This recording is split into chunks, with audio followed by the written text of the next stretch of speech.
In March 2019, a 26-year-old Tanzanian founder named Benjamin Fernandez opened his laptop in Dar es Salaam and read an email he had been chasing for 3 years.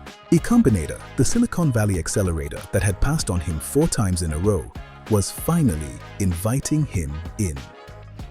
Nala, his small mobile money app, would be the first East African fintech ever admitted to the program. Days later, a second email arrived. This one was from the country's largest mobile money operator. It was a cease and desist. It accused Nala of stealing customer PINs. The day after that, a third document arrived. It was from the Bank of Tanzania. It ordered the app shut. Inside 1 week, the company Benjamin Fernandez had built in his parents' living room, the app that had reached the top of the Tanzanian Play Store, the app that was about to fly its founder to Mountain View, was effectively dead in its home market. He laid off his team. He ran out of money. He started again. This is the story of how a Tanzanian sports television broadcaster with a $20,000 prize and a Stanford degree built a remittance app, watched the regulator kill it, rebuilt it in London, pointed in the opposite direction, and is now trying to put the entire cross-border payment system of Africa onto stablecoin rails. Hi again, welcome back to the pod.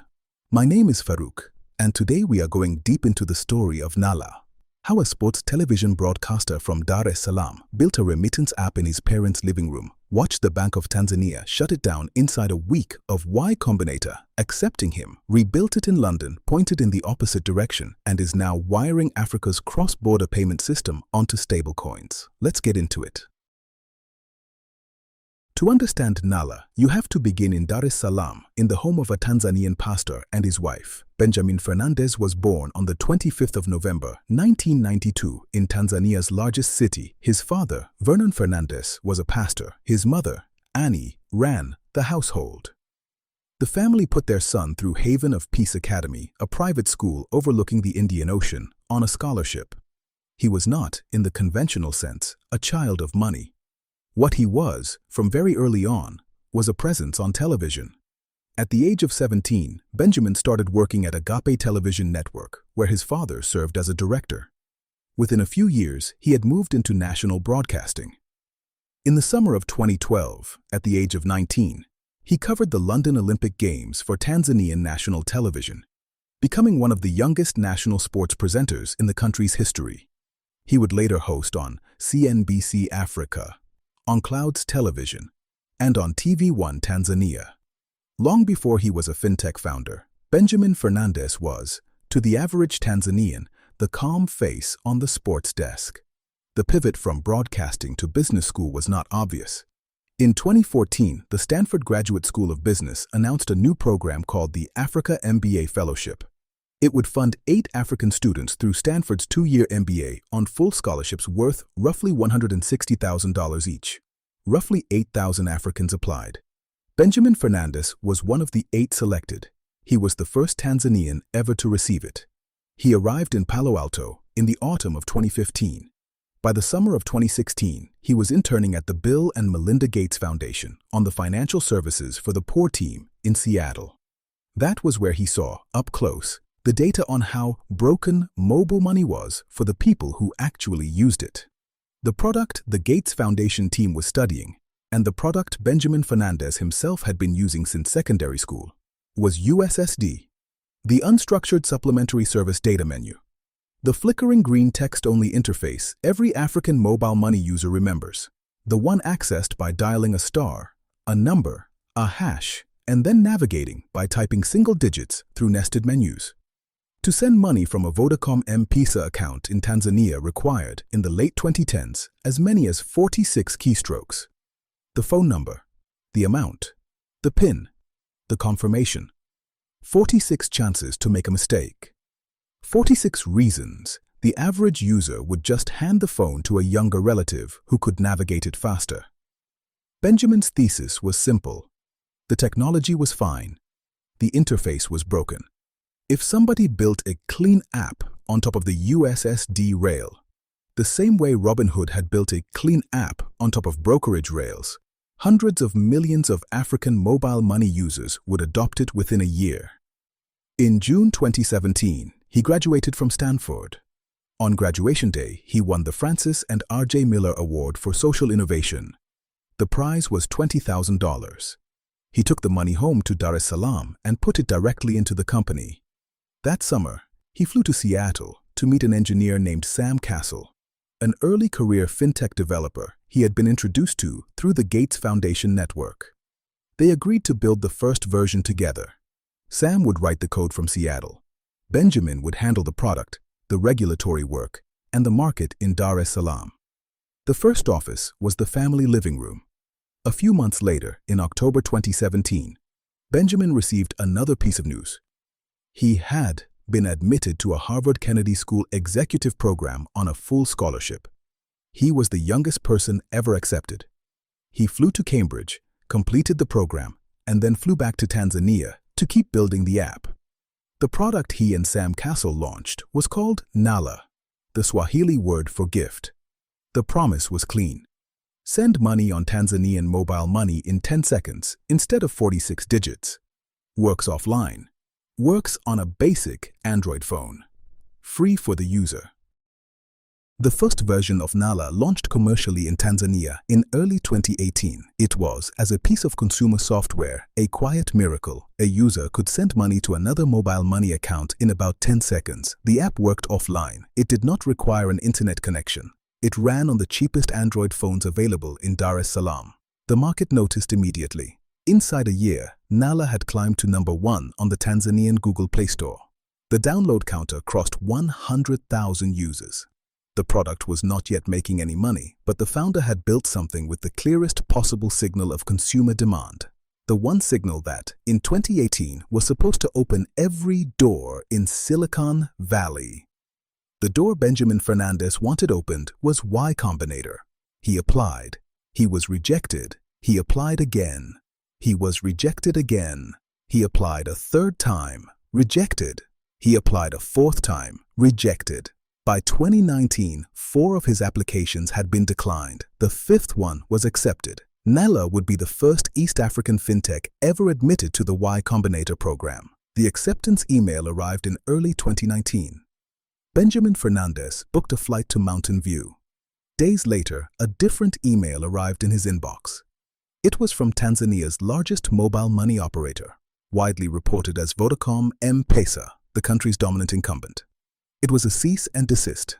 The allegation was that Nala was, in some way, stealing customer PINs. Nala, then and since, has consistently denied that allegation. The product had been built specifically not to handle PINs in the way the cease and desist described. The denial did not matter. The cease and desist had triggered a chain reaction. The Bank of Tanzania, the country's central bank and the regulator of mobile money, issued a shutdown order. Nala's connection into the M-Pesa rail was the connection that made the product work. Without it, there was no product. Within hours, the number 1 app on the Tanzanian Play Store stopped functioning for almost every user it had. The financial impact was immediate. Nala had no revenue. It had been operating on what was left of the Miller Prize money, a small seed check from the Y Combinator standard $125,000 investment, and whatever Benjamin and Sam Castle had not yet spent on engineering. The runway was measured in weeks. Without an operating product, there was no path to a revenue line. Benjamin Fernandez did what every founder in his position has had to do at least once. He laid off his team. He explained to each of them, individually, what had happened. He kept 7 staff. The company was, in operational practice, dead. He flew to Mountain View for the Y Combinator batch anyway. He sat through demo day with no live product, no revenue, and no path back into the Tanzanian market that had defined the company until that week. The investors he spoke to, almost universally, asked the same question. What now? What he told them, and what Nala's own public storytelling has subsequently elided, was that he intended to relaunch the company outside Tanzania, domiciled somewhere else, pointed in the opposite direction. He would still serve African mobile money users.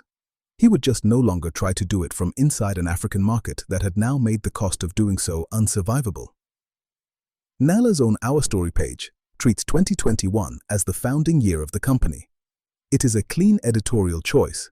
It elides the 2 years between 2017 and 2019 entirely. It allows the company to be presented as a London diaspora remittance app from day one. The truth is that Nala was, for its first 2 years, a Tanzanian USSD killer that the Bank of Tanzania ordered shut. The decision to elide that period in the official narrative is itself a piece of the story. The relaunch took 18 months. By the time Nala reopened for business in 2021, it had been re-domiciled in the United Kingdom with a new operational head office in London and a renewed engineering presence in Nairobi. The product had been rebuilt from the ground up. The market had been inverted. Instead of helping Tanzanians inside Tanzania move money to other Tanzanians, Nala would now help Tanzanians in London move money to family back in Tanzania. The corridor ran the other way. The regulator that mattered was now the Financial Conduct Authority of the United Kingdom, not the Bank of Tanzania. The customers were diaspora workers. The recipients were the same people the original app had tried to serve. The pivot worked. By 2022, Nala had become one of the first African fintechs ever to integrate with both Apple Pay and Google Pay. A user in London could fund a transfer with a tap on the iPhone. The money would land in a Tanzanian mobile money wallet in minutes. The send corridor expanded from Tanzania to Kenya, then Uganda, then Rwanda. The receive corridor expanded into West Africa with Ghana. In the spring of 2022, the company closed a $10 million seed round. The lead investor was Accel, the same firm that had backed Facebook, Slack, and Spotify at the seed stage. Amplo, Bessemer Venture Partners, and Y Combinator co-invested. The angel investor list read like the Founders Hall of Fame of the past decade of consumer fintech: Vlad Tenev of Robinhood, Alex Bouaziz of Deal, Tom Blomfield of Monzo. The narrative had inverted. The Tanzanian founder, who, 2 years earlier, had been rejected by Y Combinator 4 times in a row, was now being co-invested in by the founders of 3 of the most valuable consumer fintechs in the world. By 2023, Nala had extended a remittance partnership directly with the M-Pesa Tanzania business, the same operator that, 4 years earlier, had sent the cease and desist that ended the original product. Nala was not back in Tanzania as an interior payments app. It was back in Tanzania as a regulated diaspora inflow. The relationship had been formalized. The product was profitable in the corridor and growing. Inside the building, the language was changing. Benjamin Fernandez had begun, in public talks at the Africa CEO Forum and on the BHQ podcast, to speak about Nala not as a remittance app, but as the first half of something larger. He was beginning to talk about infrastructure. He was beginning to talk about why African banking rails were unreliable, why mobile money corridors broke under load, why cross-border payments in Africa were, in his words, only 1% built. What he did not say in public, but what was already happening in the engineering team in Nairobi, was that Nala had been quietly building its own underlying settlement infrastructure for the entire consumer product. It had had to. The available rails were not stable enough to underpin the volume the consumer app was about to do. What had started as a piece of internal plumbing was, by late 2023, beginning to look like a separate business. In March 2024, Nala announced the product that had been hiding inside the consumer app. They called it Rafiki, the Swahili word for friend. It was a stablecoin-powered cross-border settlement platform through a single application programming interface. Any global enterprise could collect dollars in the United States or Europe and pay out in 20+ African and Asian local currencies in minutes without operating a pre-funded account in any of them. The pitch to enterprise customers was direct. The traditional way to settle cross-border payments into Africa required a global payments company to hold pre-funded balances at correspondent banks in each receive country. Those balances cost money to hold. They cost money to top up. They were stranded for days at a time inside banking hours batches. Rafiki replaced the entire pre-funded model with a stablecoin leg. Dollars in, stablecoin across. Local currency out, 24 hours a day, 7 days a week, no Nostro accounts required. The architecture had been designed by Naila's chief technology officer, Nicholas Esteves, who had grown up in West Africa, spent 12 years engineering consumer fintech, and previously built parts of Osper and Monzo. The treasury and corridor operations were run by the chief operating officer, Nikolai Eddy, based in Nairobi, previously at Morningstar. The market response was immediate. In July 2024, Naila closed a $40 million Series A. The round was co-led by Acru Capital and DST Global, the firm Yuri Milner founded and which had previously backed Facebook, Twitter, Airbnb, and Spotify at growth stages. Norscan 22, HOF Capital, and Amplo co-invested. Angel investors included Ryan King of Chime and, again, Vlad Tenev of Robinhood. The Series A was not, in Naila's own framing, a remittance round. It was a Rafiki round. The capital was earmarked, almost entirely, to build out the infrastructure business. 12 months later, on the 11th of July, 2025, Naila disclosed that it had crossed $1 billion in cumulative remittance volume across Africa and Asia. The Rafiki infrastructure volume, growing on a separate curve, had gone from 0 to $1 billion in 18 months. Revenue had grown by a factor of 10 in the 12 months before the announcement. The company was profitable. The license stack expanded in parallel. In September 2025, Naila entered Kenya through a partnership with Equity Bank and the Pisa Link switch. In December 2025, the Bank of Uganda granted Naila both a payment service provider and a payment system operator license. The headcount, which had collapsed to 7 after the 2019 shutdown, was now approaching 100 staff across London, Nairobi, and Dar es Salaam. Then, in late October 2025, the Tanzanian government did something nobody at Naila had budgeted for. During the contested presidential election period, the state ordered a nationwide internet blackout. The shutdown lasted from the 29th of October to the 3rd of November, 5 days and 6 hours. Naila's payment operations into Tanzania stalled for at least 18 hours. Families in Tanzania could not receive money from loved ones abroad. Some of those families were trying to wire money for hospital bills.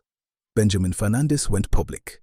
He criticized the shutdown directly, framing it as harming the very households Naila had been built to serve. The broader blackout cost the Tanzanian economy, by one independent estimate, roughly $238 million over 5 days. For the first time in the company's history, Naila's role in Tanzania's economic infrastructure had become politically visible.